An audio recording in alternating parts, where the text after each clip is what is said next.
Hi boys and girls, it's Mrs. Hendricks. I'm here to read to you about the Potawatomi tribe. I'm going to give you a purpose for reading so that you can think about what you're reading as you read. The pause button will be your best friend because you'll need to stop and pause whenever you notice something that you learned that was one of the things I told you should be thinking about. Okay, here they are. Here's the 5 things to pay attention to as you read. 1 is where the Potawatomi live.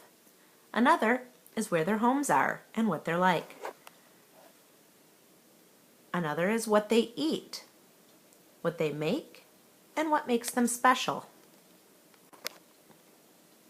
As I read out loud, I'd like you to follow along on your paper. Make sure you're reading too, and pause when you need to highlight one of those important things that you noticed.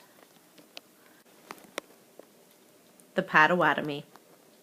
The Potawatomi lived in the southwest section of Michigan. That's right here on the map. Then they spread out and moved to other areas, such as the land around what is now the city of Saginaw. That's right about here by these rivers. They burned the grassland before planting their crops. This is possibly how they got their name, which means people of the place of fire. In the warm months, they lived near rivers and lakes in round wigwams or rectangular lodges. In the winter, the villages often broke up into small groups of families that moved into the forests where hunting was good.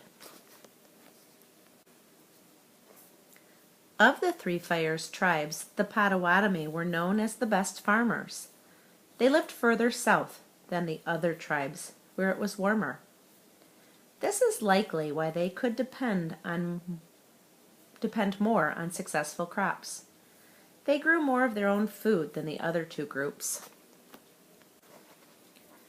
Crops included squash, corn, melon, and beans. They also used maple sap to make syrup and sugar. Have you paused yet to highlight anything that was important?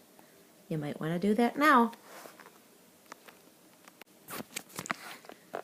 The Potawatomi used canoes for fishing and going short distances, but they did not travel by water as much as the other two groups.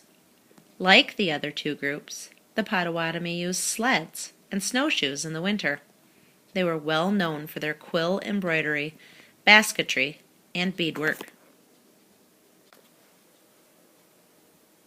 At the bottom of your paper you have a picture of a pocket like this one. This pocket was embroidered by a Potawatomi woman. It was tied around her waist and used to keep her belongings safe. Your article also has a picture of this basket. There's a picture caption down below that says, "The Potawatomi used porcupine quills to decorate their clothing and accessories, and to decorate the tops of birch bark baskets like the one above." It's time to go back now and take a look at what you highlighted in your article. Did you highlight where the Potawatomi lived?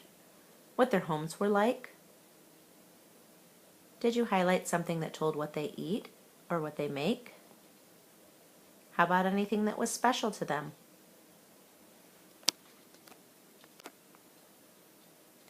Thanks for reading with me today. I hope you learned a lot about the Potawatomi tribe.